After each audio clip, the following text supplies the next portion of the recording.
একদম ইফতারের পর থেকে তারাবি যদি নামাজ পড়ো তাহলে তারাবি নামাজের পর থেকে ইফতারের আর তারাবির মাঝখানের টাইমটা পড়বা, এন্ড সেহরি পর্যন্ত মাস্ট পড়বা।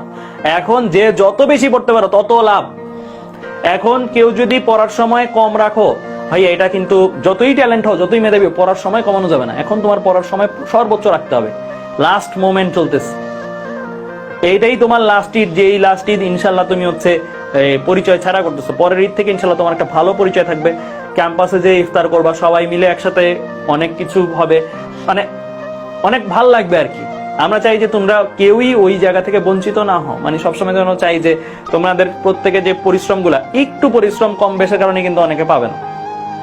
নিজেকে নিজের লিমিট পর্যন্ত পুশ করো, হাইয়েস্ট লিমিট পর্যন্ত, মানে সর্বোচ্চ যতটুকু করতে পারো পরিশ্রম, একদম মানে হাইয়েস্ট যতটুকু করতে পারো, মানে একদম জান লাগায় বলে না, একদম লাস্ট পর্যন্ত, ঠিক আছে, জীবন মরণ পর্যন্ত যে করাটা, ওই রকম যদি করতে পারো তাহলে ডেফিনেটলি ভালো একটা জায়গায় কিছু একটা হয়ে যাবে। তারপরে তো তুমি আস্তে ধীরে করলা, কোনো প্রবলেম নাই। ইউনিভার্সিটি লাইফেও প্যারা নাই যে তা না, প্যারা আছে, বাট ইউনিভার্সিটি লাইফে তোমার ধরো কি যে একটা পরিচয় হয়ে গেছে, একটা ইয়া চলে আসছে আর কি, মানে ভিত্তি চলে আসছে। এরপরে তুমি আস্তে ধীরে করলে অনেক সুন্দরভাবেই তোমার লাইফটা যাবে।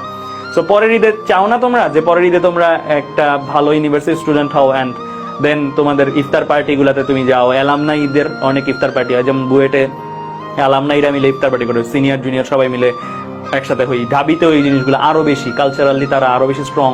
সো মানে এরকম তোমার যে ইউনিভার্সিটি আছে সেই ইউনিভার্সিটি কিন্তু একটা লিগেসি আছে, মানে যে অ্যালামনাইরা আছে তাদের সাথে কিন্তু তোমার একটা বন্ধন বা একটা কমিউনিটির পার্ট হতে যাচ্ছে। ইউনিভার্সিটিকে জাস্ট ট্রিট করিও না তোমাকে পড়াই দিবে।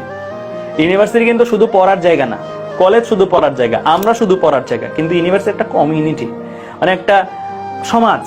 যেই সমাজে তুমি পার্ট হইলে তুমি ধরো সিনিয়র জুনিয়র বন্ডিং বা ওই জিনিসটার অংশ হয়ে যাবে, তুমি একটা ফ্যামিলির পার্ট হচ্ছে। ফ্যামিলির পার্ট হইলে দেন তুমি ওই ফ্যামিলি বা ওই অ্যালামনাই বেস যত স্ট্রং। একটা ইউনিভার্সিটিকে ভালো ইউনিভার্সিটি খারাপ ইউনিভার্সিটি কেন বলি, বা কেন আসলে এই ক্যাটাগরি গুলো হয়, কেন আসলে এই ইউনিভার্সিটি গুলোতে টার্গেট করে মানুষ, জাস্ট আমি যদি বলি যে হ্যাঁ পড়ানো, কারিকুলাম, টিচার এক্সেপশনাল সবকিছু আছে, ওইগুলোর চেয়ে ঊর্ধ্বে সব থেকে বেশি যে জিনিসটা পাওয়া যায় একটা ইউনিভার্সিটি থেকে, সেটা আমার কাছে যেটা মনে হয় পার্সোনালি, সেটা হচ্ছে যে অ্যালামনাই বেস বা কমিউনিটিটা।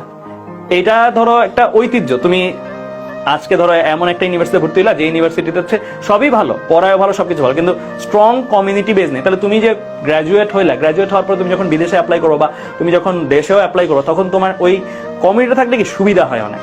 লাইক ধরো তুমি বিদেশে যাচ্ছ, তুমি দেখবো ওখানে তোমার ইউনিভার্সিটির একজন না একজন আছে, এন্ড সে তোমাকে হেল্প করতেছে। এভাবে কিন্তু আসলে কি মানে তোমার মানে প্রিভিলাইজড যে হওয়াটা সেটা হয়। সো এইটা হচ্ছে তোমার জন্য সুবিধা। এর জন্যই আমরা বলি যে এই ইউনিভার্সিটি গুলো ভালো। না হলে কিন্তু এমন না যে তুমি জানো না যে বুয়েটে কি পড়ায়, ঢাবিতে কি পড়ে, তুমি জানোই। তুমি চাইলেই যে সামনে নোট কালেক্ট করে বাসায় বসে বসে পড়তে পারো। জাস্ট বিকজ অফ পড়ার জন্য কিন্তু পড়তে হচ্ছি না, আমরা ভর্তি হচ্ছে কি কমিউনিটিটার পার্ট হওয়ার জন্য। আর ওইটা হওয়ার এই লাস্ট টাইম চলতেছে তোমাদের। আর কত, আর 1 মাস আছে বলতে পারো, আর 1 মাস আছে তোমাদের জন্য। এই ঈদ ঈদ না, এই ঈদ তোমাদের জন্য না, তোমাদের জন্য ঈদ যেদিন রেজাল্ট দিবে সেদিন, ঠিক আছে? এরপরে প্রতি সময়গুলাই তোমার বেসিক্যালি মানে অনেক কিছু। কারণ তুমি দেখো এই যে আমাকে গত ইয়াতেও আমি একজন বলতেছিল যে ভাইয়া চান্স কেন পাইতে হবে এরকম। তুমি নিজে চিন্তা করে দেখো, তুমি চান্স পাওয়ার পর দিন থেকে ইনশাল্লাহ মোটামুটি আমি বলতে পারি ঢাকা ইউনিভার্সিটি যে কোনো ছেলে স্বাবলম্বী, নিজের খরচ নিজে চালাইতে পারে, অ্যাটলিস্ট ফ্যামিলিকেও দিতে পারে, টিউশন করে হোক, পার্ট টাইম জব করে হোক, মানে সুবিধা অনেক, মানে তার জন্য অপরচুনিটি অনেকগুলো আনলক হয়ে যায়। সো তুমি এই 1.5টা মাস হচ্ছে জাস্ট নির্ভরশীল, ইনশাল্লাহ এরপরে তুমি চান্স পারো, তুমি স্বাবলম্বী হয়ে যাচ্ছ। তুমি স্বাবলম্বী হয়ে যাচ্ছ মানে পরের ঈদের তোমাকে হয়তো প্যারেন্টস এখন কিনে দিচ্ছে, তুমি হয়তো তোমাদের প্যারেন্টসকে কিনে দিতে পারবা, এরকম স্বাবলম্বী ইনশাল্লাহ হয়ে যাবো। এন্ড আমরা যেটা দেখি সচরাচর সবাই হয় মোরলেস। সো হোপফুলি তোমাদের মধ্যেও থেকেও এই জিনিসটা হবে। তো যতটুকু বললাম এই জিনিসগুলোকে কাজে লাগায় এখন দিন রাত এক করে পড়ো।